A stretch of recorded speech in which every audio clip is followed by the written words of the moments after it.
Welcome to another episode of Open Up the Workforce, where we speak with executives advancing inclusion, diversity, and equity for the future of work. I'm your host, Ava Sadeghi, co-founder of Symba. Today, we're excited to welcome Marie-Christine Padberg, who is the global leader for talent attraction at McKinsey and has led the team's strategy in creating an inclusive culture on a global scale for the last 20 years. We're excited to have her today.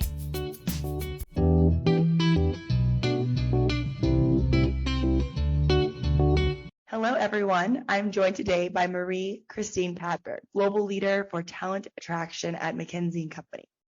Marie has been with McKinsey since 2003. Marie, would you tell our listeners a little bit more about yourself and your career story? Very happy to. Hello, and thank you for inviting me. It's such a pleasure to be here today with you. As you said it already, indeed, I joined in 2003, so almost 20 years ago, and definitely stayed a lot longer at McKinsey than I ever anticipated I would stay.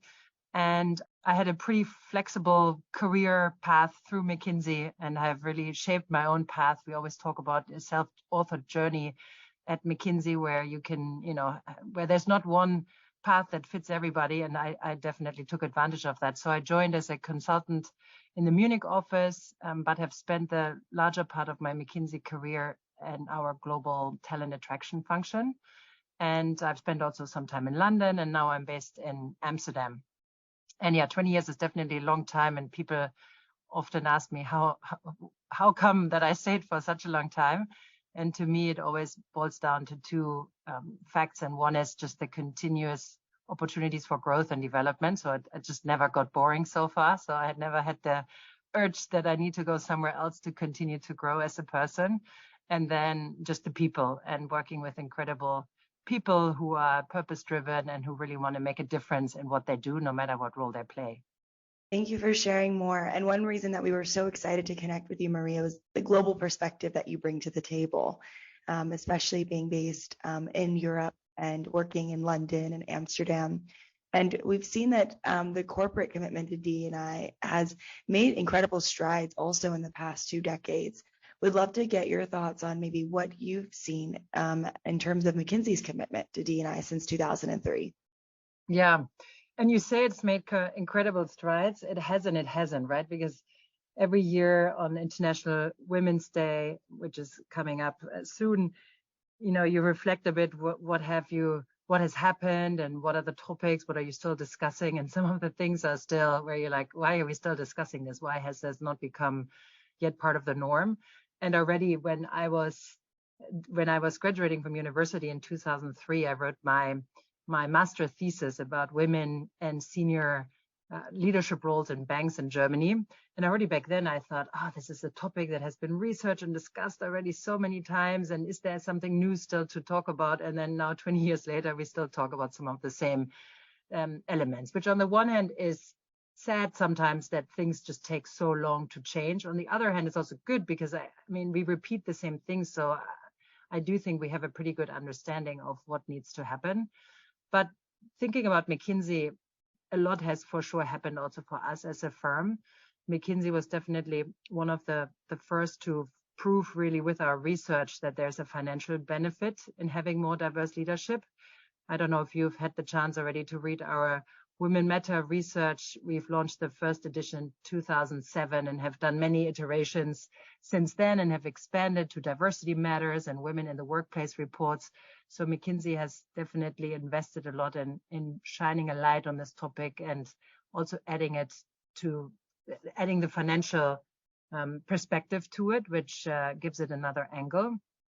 But if I otherwise look at what has happened at McKinsey, I would say diversity overall as a topic has become much more mainstream. And while a few years back, if I think about recruiting, we had individual recruiting diversity teams, and they were the only ones caring for this topic. Now there's a very clear understanding that it is a job of everybody in our organization to make sure we're becoming a more diverse firm, where everybody can be at their best and everybody can be their true authentic self. It's not that is not the job of a COE or a center of excellence. That is really the job of everybody.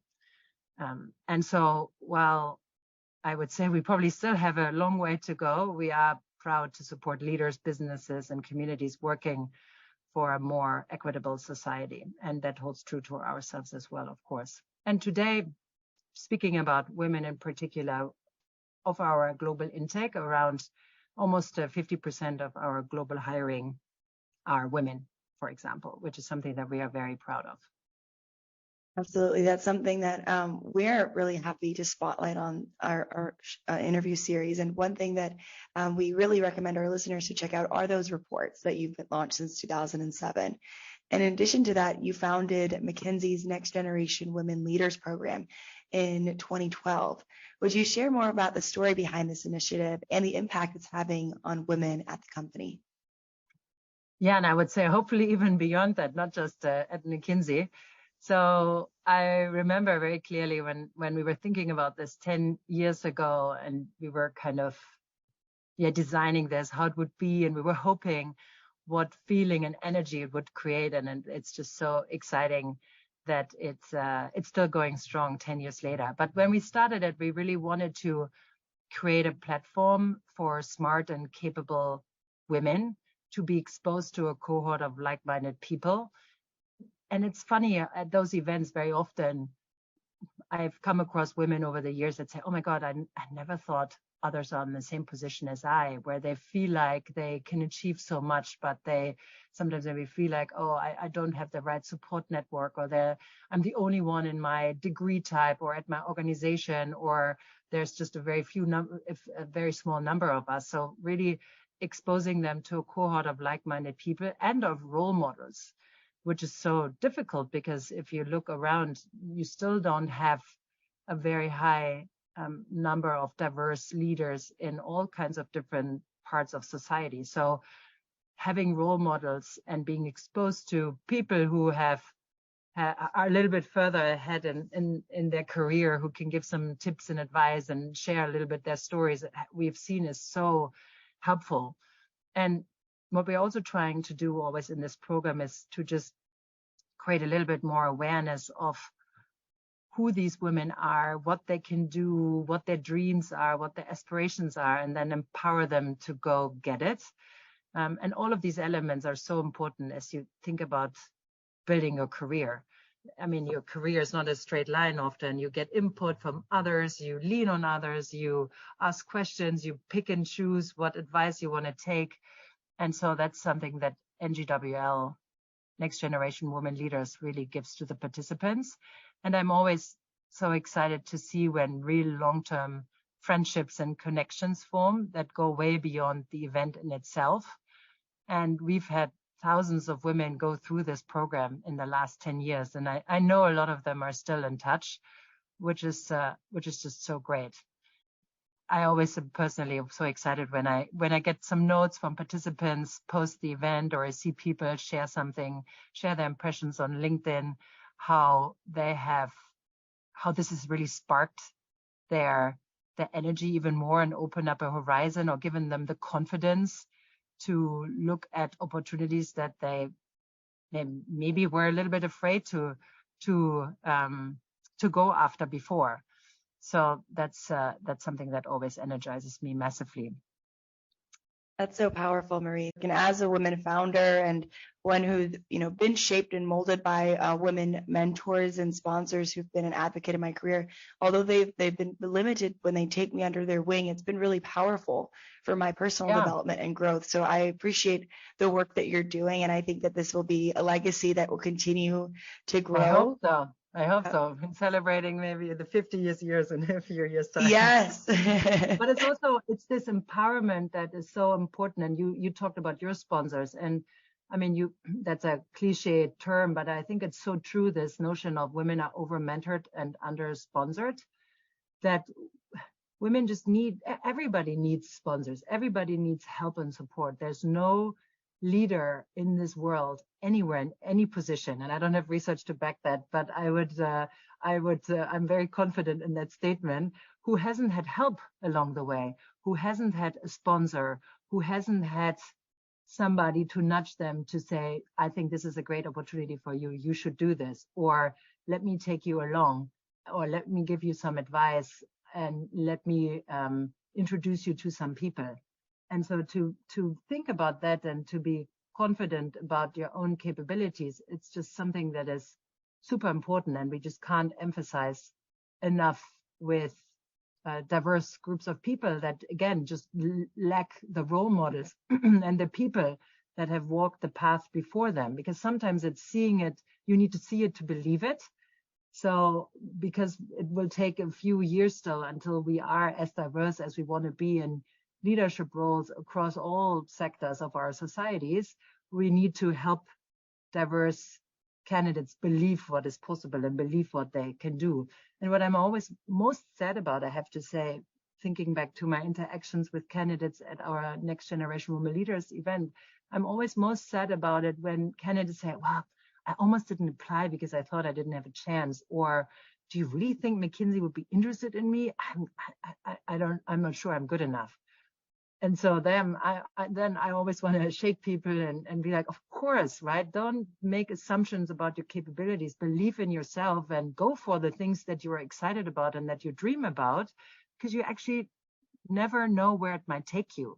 But I know that's sometimes scary, and that's why a support network of sponsors who can help you and give you that extra push, but also of friends and people in a similar situation like you. I call them cheerleaders, right? People who are around you, who cheer you on, and who are excited for you when you succeed, and who help you when you maybe struggle and need a little bit of extra help.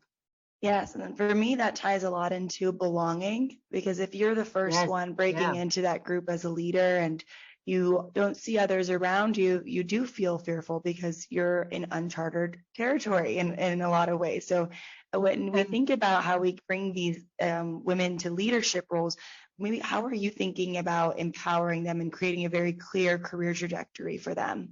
Yeah, I was just going to say that actually, and that your question ties with what I actually wanted to say. So, I mean, this is also a topic that is incredibly important for us at McKinsey. One, the topic of inclusion, and two, the topic of sponsorship.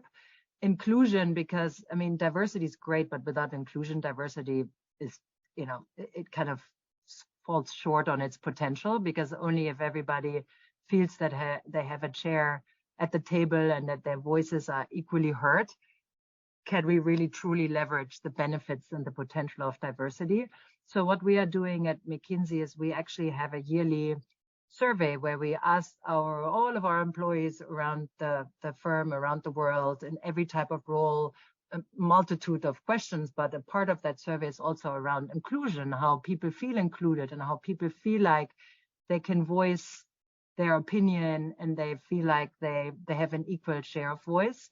And that's something that is being watched extremely carefully. And if we see there's an office or an area or a group of people that doesn't feel as included as we would hope they would feel, that is then something that is being worked on, because that is so important for us as a firm, where one of our firm values is obligation to dissent and engage. So this whole idea of hierarchy-free problem-solving discussions, engagement, is something that is crucial to our values. And then the second part is sponsorship. Actually, just now at the beginning of this year, at the beginning of every year, we launch a sponsorship and mentorship survey globally, where everybody in the firm is asked, so who do you sponsor, and who's sponsoring you? So who's sponsoring you? Who do you consider a mentor? Who inspires you? Who gives you advice? And then as a leader, you get a report that says you are sponsoring X many people, and this is the breakdown in terms of diversity of the group that you're sponsoring, to create an insight for people to say, I'm sponsoring a group that's great, but they're all not at all diverse. Maybe I should, open up my sponsorship circle or engagement to more people to help a broader group of people advance at our firm.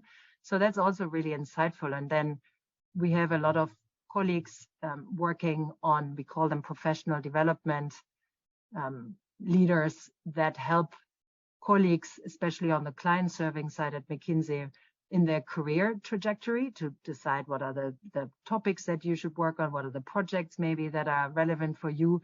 But they then also get access to these results to see, oh, there's a senior person in my office who has said they have no sponsors. That's something I want to help with, because as we all know, it's so important to have sponsors as people advance. So there's real science behind all these topics that are real people topics, and they're about people and how people advance and progress, but there's real science behind it. And McKinsey is trying to put as much science and data behind things as possible to advance it and to shine the spotlight on the areas where we need to engage and help. Those are great examples. And I appreciate really how tangible it is, in the sense that, you can actually see who you're sponsoring, and you can almost in a sense, like, have kind of a report and understanding what areas that you can do more of. And we've seen that, from our perspective, that sponsorship and mentorship has improved retention, because you feel like you've been committed to developing others in your workplace. So there's a lot of power to it. One thing at Symba, we're really passionate, as you know, is early careers.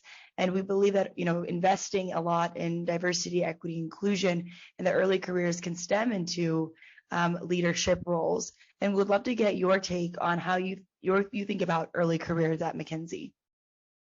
Oh yeah, extremely important. I mean, if you wanted, it's just from a like future talent pipeline building perspective, you need to have a diverse set of colleagues joining you from the beginning if you want to have them at the leadership level eventually. I always say on the diversity side, it's math, not magic. If you don't start your talent funnel with the right mix that you aspire to have, right? I mean, then why would you have a very diverse group of leaders at the end if you don't have them at the beginning of your hiring funnel?